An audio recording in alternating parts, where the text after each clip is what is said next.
Hey, what's going on, guys? Today I want to tell you a quick story about a small single family house that I purchased for really cheap. And the point of this story is just make offers. You never know what a seller is going to take, and you never know what their motivation is. So this house was sitting down the street from 3 other houses that I owned. Now all these houses that I purchased up the street, I purchased for under $10,000 a piece. So this area was not the most desirable area to live, and most people who would be buying this house would be an investor. So the house had probably been sitting on the market for around 6 months, somewhere around there, and I knew that they hadn't really got much interest in the house. So I made them an offer for $14,000. Now at first, they were like, no way, get lost, we're not interested. Now this house was really rough. It needed a lot of cleaning. The current tenant who was in there was just really dirty. They didn't manage the property well. The carpet was disgusting. The kitchen just didn't look good. The floors needed replaced. The walls needed repainted. There was even carpet in the bathroom. I don't know who in the world would put carpet in the bathroom, but they did. Some of the pluses on this house were it did have a newer shingled roof, had some nicer vinyl siding, and it had the windows already replaced. The furnace was in pretty good condition, and it had a decently newer water heater. So those are a lot of the bigger expenses that were already taken care of for me.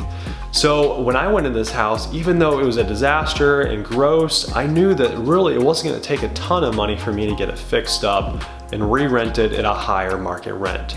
So they had it rented for somewhere around $480, $485, I believe.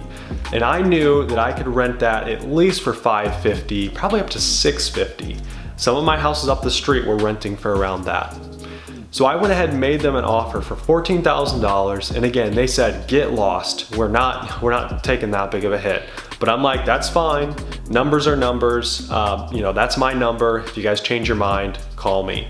So probably a month or two went by, and I actually got a phone call from them, and they said, hey, if you still want to buy it for $14,000, we'll sell it to you. So my point with this whole story is you've got to make offers. Don't do it emotionally. Don't fall in love with the property so you overpay for it. Buy it for what makes sense. Now, after I purchased this property, the current tenant actually moved away down to family or something like that. So I was able to get in there, rip out the carpets, repaint everything, lay all new floor. There are a few areas needed some subfloor. I cleaned out the basement, cut down the trees outside, redid some of the landscaping, and I re-rented it for $550 a month.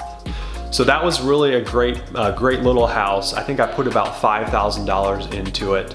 So I was all in around $19,000, all said and done. Now I heard this saying once, if you're not embarrassed by your offer, it's probably not low enough.